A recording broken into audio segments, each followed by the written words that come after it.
आज सुबह सुबह मौसम बहुत ही अच्छा बना हुआ था और हमारा खजूरें खाने का दिल कर रहा था, तो हमने रावल को कहा कि जाओ कुछ खजूरें तोड़ आओ। और रावल को सिर्फ 4 ही खजूरें मिली, इनमें से मैंने 2 दानी को दी और 2 मैंने खुद खाई। और आज हमने जाना था शिकार खेलने के लिए। और जब हम शिकार खेल कर वापस आए तो गोश्त हमारे पास तकरीबन आधा किलो था। तो सब लोग कमेंट्स में जरूर बताइएगा कि ये गोश्त किस परिंदे का हो सकता है। और फिर हम ये गोश्त लेकर रवाना हो जाते हैं हेड 42 की तरफ, क्योंकि हमने ये किसी होटल से पकवा कर ही खाना था। और हमारे साथ था दानी। मुझे तो उम्मीद नहीं थी कि ये हमें पहुंचने देता, लेकिन मैंने भी आज सोच रखा था कि आज दानी को मैंने नहीं खाने में पहुंचने देना। और जब हम रास्ते में जा रहे थे तो ये परिंदे भी तार पर बैठे थे, लेकिन हमने सोचा कि इन्हें फिर कभी मारेंगे। खैर हम पहुंच जाते हैं हेड 42 पर। यहाँ जितने भी होटल हैं सब ही पुराने दौर के हैं, कोई प्रोफेशनल होटल यहाँ मौजूद नहीं। यहाँ ढाबे नुमा होटल हैं। आज सब कुछ देसी होने वाला था, गोश्त भी देसी और होटल भी देसी और बंदे भी देसी। खैर हम पहुंच जाते हैं इस होटल वाले के पास। हम इसके साथ डील करते हैं और वो कहता है कि ये गोश्त पकाने के लिए मैं आपसे 600 रुपए लूंगा। और हमने इसे कहा कि 600 रुपए का तो ये गोश्त नहीं जितना आप इसकी पकाई के पैसे ले रहे हो। खैर हमने इससे रियायत करवाई और ये 500 रुपए पर मान गया। और इसने ये लकड़ियां वगैरह अपनी काटना शुरू कर दी, क्योंकि ये गोश्त बहुत ही देर लेता है उबलने में।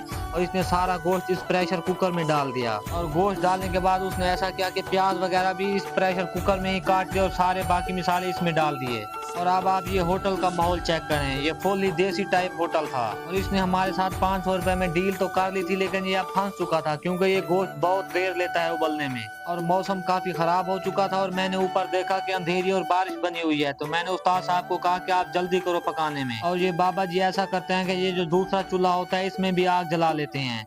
और कुकर में सारा मसाला और सारा गोश्त डालने के बाद ऐसा करते हैं कि इसमें पानी वगैरह डालकर इसका सही से ढक बंद करते हैं। और कुकर को इसने तंदूर के ऊपर चढ़ा दिया और इसने कहा कि आप ऐसा करो, आप आधा घंटा इंतजार करो।